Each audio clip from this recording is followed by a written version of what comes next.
I had to just sit down and absorb what just happened for the last maybe 10, 15 minutes. Everton 3, Manchester City 3 at Hill Dickinson Stadium. At first, obviously, it being 3-2 and seeing a Doku last minute equalizer, heartbreaking. Doku, what a performance, 2 amazing goals. But with 3 games left to play for us and 4 games left to play for them, even if they do win their game in hand against Palace, they mathematically can only go to 74 points, whereas we're at 76. That means as of right now, assuming everyone wins all the remaining games, we finish on 85 points and they finish on 83.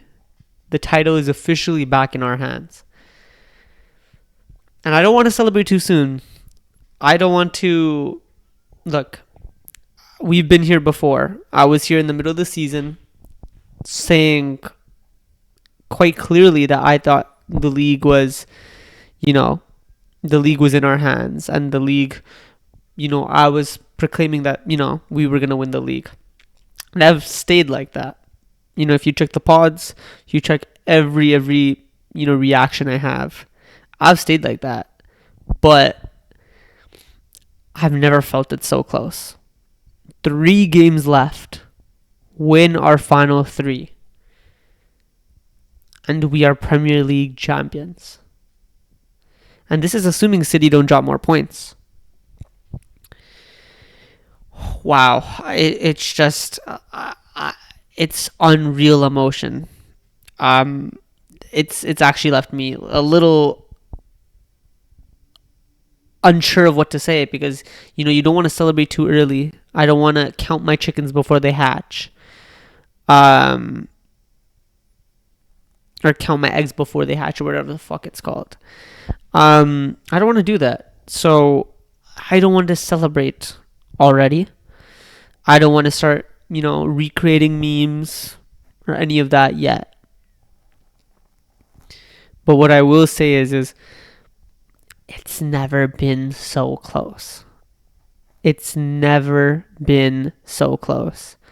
And honestly, I am a little bit gutted about that equalizer late in the game because we were so close from a loss, which meant that we could lose to West Ham and still most likely be okay. But now we can afford to draw because we are 4 goal GD ahead, as long as we go and we destroy the last 2 teams. And City have been playing on fine margins as well in terms of their score line. So, there's no guarantee that they can even catch up to 4 GD, right? Or 4 goal differential, right? So it's never felt so close. It's never felt so real. It's never felt as close as it is now. It feels like it's in our grasp. It feels like I can touch it. It feels like I can reach it. It feels like I can see it. But it's not there yet. It's not there yet. We have 3 more games in the Premier League to win. And if we win those 3 games, we will win this league. So we have to go to West Ham away, which will be a very, very hard game. And we have to win. If I'm being honest with you, okay, Burnley and Crystal Palace, those 2 should be easier games, considering one will have most likely the Conference League final, given that they just won 3-1 away from home, and the other one is already relegated. Those 2 should be, gimmies. They should be free gimmies. It's just this next game against West Ham away. And we've had this for a while. We looked at Bournemouth and thought potential banana skin. It was. We looked at Fulham and Newcastle and we thought potential banana skins. They weren't. Fulham, amazing performance. Now, ignoring the Champions League for a second, we have to go and we have to win our last 3 games and we can wrap this title up. I genuinely can't believe it. I was honestly, it was 1-0 and I turned it on at halftime because I thought, you know what? Classes are over for me today. I have plans later tonight, but until then, I really have nothing to do. I might as well just turn it on and watch it. Not expecting anything. You know, you never know. It might be an entertaining game. And boy, was I entertained. Going from 1-0 to Indai missing a bajillion chances, felt like 4 or 5 clear cut chances. He might have 4 big chances missed this game, which is why I don't want us to sign him, because he would do the same for us, and we don't need that at our team, unfortunately. But it felt like 4 big chances missed, but then what was the first goal? The first goal was a Gay mistake, giving Barry the ball, and I guess the offside rule is that because Gay touched it, the offside goes from then, not from the original pass, which makes sense because Gehi, it's not like Gehi, like slipped or anything. No, it was Gehi actually stopped, touched the ball, and passed it. So it kind of makes sense. And Barry was onside for that Gehi pass, I guess. So I think that does make sense that it counts as a goal. Then Everton corner goes to 2-1, and now I already was celebrating when Barry scored, but that 2-1, oh my god, absolute limbs. Um, but I thought, there's still time. It could still, City could still turn it around. We know City could easily come back to 3-2. But I was thinking in my head, I was like, you know what, this is good for goal difference. This means that unless they score 3 goals in their next game against whoever they play, I forgot who it is, but unless they score 3 goals, we'll still be ahead and we'll still have the goal difference advantage at worst, because I assume that they might be able to score 2 and make it 3-2, but there's no way they're making it 4-2, 5-2 in that short of a time. So I was excited. And to my surprise, Barry, man, ripping these guys up as a substitute, comes on, and I can't remember who scored. Honestly, it was absolute limbs. I literally cannot remember, but it goes 3-1. Then Holland scores, beautiful Kovacic through ball. How do you get kickoff glitched in real life in the big 26? Like, what are we doing here? But whatever, we let it go. 3-2, and then it's nervy. It's nervy. I'm thinking in my head, damn, please. I'm just counting down the minutes. And Doku goes and he cuts in. No one presses him in the 96th or 97th minute. Cuts in, shoots, bang, 3-3. And I'll be honest, I'm frustrated. I'm a little annoyed. I'm like, why? Why did the player, what is his name, Alcaraz, why did he not just press? Why did he just watch him, firstly? Secondly, why did Doku have to turn up this game and score 2 bangers? Why did that have to happen? And thirdly, for fuck's sake, they scored and now they've equalized. But although that left a sour taste in my mouth, I forgot to mention the fact that it doesn't matter. It doesn't matter if they scored or lost. If they drew or lost. If they lost, obviously it would have been more comfortable for us.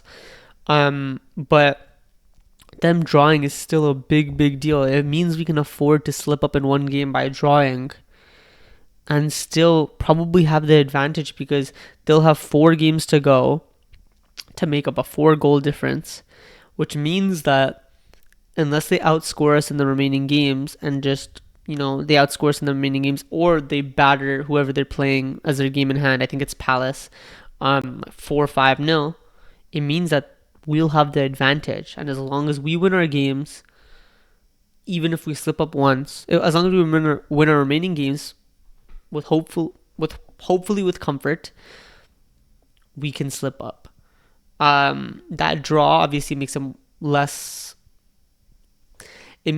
comfortable. It means that we can only draw if we lose, and they would go ahead of us. But I'm not even looking at that. That's not even a thought in my brain as to, are we going to lose? Are we going to draw? No, we have to go in and we have to win the remaining matches. But absolute limbs. I'm here. I'm still now, as you can probably tell, I'm shocked. I'm kind of a little speechless because I don't even know what to say. What do you say? What a game. What a performance. My goodness. Everton, you should have won that game. You guys were the better team, definitely in that second half. The first half, I heard you guys were the worst team. But second half, you guys were the better team. And I think the biggest takeaway is beyond just what happened in the result. Yeah, Haaland, good goal. Kovacic, sure, good through ball, and I guess nice for him to see, nice for City fans to see him on the pitch. More so is you look at the defense. Gahey making a mistake. Nico O'Reilly seemed kind of sus in that second half. Kovacic defensively seemed kind of sus. Nico Gonzalez seemed kind of sus defensively. Bernardo Silva should have given away a penalty. That should have been a pen. And that would have been game over because that would have been 4-1 or 4-2 or whatever it was. Um, Even Mateus Nunes making some mistakes. That game would have been a lot worse than 3-1 or 3-3 if it wasn't for Donnarumma. And so you see the nerves. I saw the nerves against us also. Kusanov a little bit, Gahey a little bit. Those nerves, they play a role in the title race this late on, and I'm honestly very happy to see that. I mean, you see Foden didn't really do much. Marmoush didn't really do much. They're lucky that Doku, created 2 goals and they fell asleep for that second goal in terms of Everton, for that Haaland goal. But otherwise, with a more, I guess not with a better team because Everton are a really good team, but you could see Ndai and Ndai was burnt out. Barry wasn't running back too much, and he was just staying as a counter threat. But even with a few less minutes added in extra time, that type of thing, just little details could completely change the game. And now I'm looking at Brentford. I'm looking at Bournemouth away, who are on a 15-game unbeaten run, which is insane. Including beating us, including I think drawing to Manchester United, I think beating Manchester United. Those are two very very hard games, and then you have Villa as well. That might be a meaningless game, but that might be a game where they have to win it to confirm UCL or be comfortable with UCL. That could also be a throwaway game. We'll see, but they don't have easy games at all throughout the rest of the season. Whereas we just need to get past West Ham. We get past West Ham, and I'll feel so much more confident, so much more comfortable. Of course, the last 2 games will still be difficult. Palace will still be difficult. Burnley will still be difficult because this league is difficult. And knowing the way the season's been, you never know what can happen. But go and win our final 3 games, and we win this league. And I can't believe I'm saying that. In a title race against Pep, oh my goodness. We are so close.